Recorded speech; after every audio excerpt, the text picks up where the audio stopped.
पाठ 7 योग्यता की परख। हमारे देश के बिहार राज्य में एक नगर है जिसका नाम राजगृह नगर है। प्राचीन काल में वहाँ एक सेठ रहता था। प्रारंभ में वह बहुत गरीब था, किंतु उसने परिश्रम से बहुत सा धन व वैभव अर्जित कर लिया था। उसकी पत्नी का नाम प्रेमवती था। उस सेठ के 4 पुत्र थे, रामपाल, गोपाल, महेश और नरेश। बड़े होने पर उसने चारों पुत्रों का विवाह कर दिया। चारों पुत्रों की पत्नियां अपने अपने काम में कुशल थीं तथा सास ससुर की आज्ञा मानने वाली थीं। धीरे धीरे समय बीतता गया। सेठ की वृद्धावस्था आ गई। उसने सोचा कि अभी तो घर की देखभाल पत्नी प्रेमवती कर लेती है, बाहर का कार्य मैं और लड़के कर लेते हैं, आगे क्या होगा। इसी विचार से सेठ परेशान हो गया। उसने चारों बहुओं की परीक्षा लेनी चाहिए। सेठ ने अपने घर पर एक प्रतिभोज का आयोजन किया और उसमें अपने सभी रिश्तेदारों को बुलाया। जब भोजन का कार्यक्रम समाप्त हो गया तो सेठ ने सबके सामने अपनी चारों बहुओं को हाथ में 5-5 चावल के दाने देकर कहा, इन्हें संभाल कर रखना और जब मैं मांगूं तो मुझे दे देना। चारों बहुएं चावल के 5-5 दाने लेकर चली गईं तथा प्रतिभोज का कार्यक्रम भी समाप्त हो गया।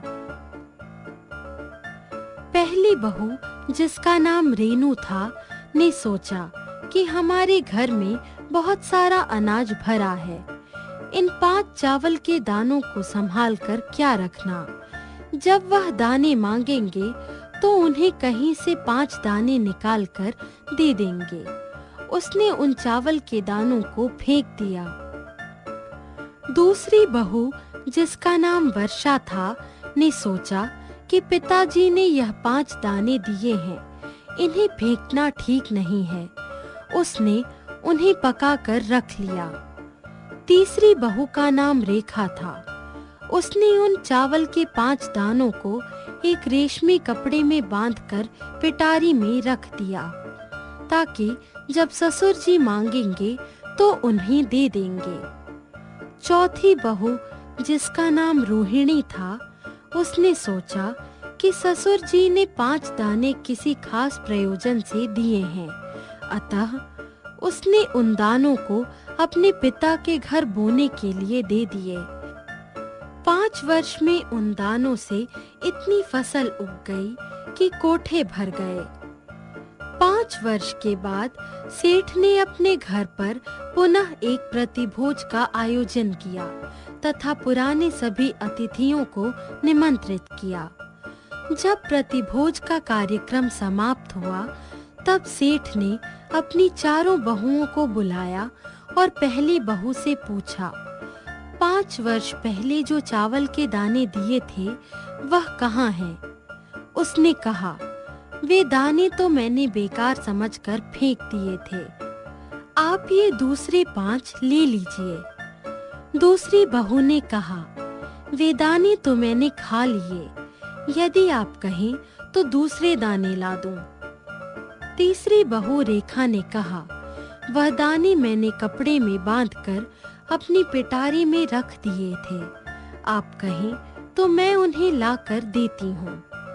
चौथी बहू रोहिणी ने कहा, उन्हें मैंने अपने पिताजी के घर बोने के लिए दे दिए थे, उससे अब ढेर सारा अनाज उत्पन्न हो गया है, उन्हें लाने के लिए गाड़ियां चाहिए, मैं नहीं ला सकती। सेठ अपनी चौथी बहू रोहिणी की बात सुनकर प्रसन्न हो गया।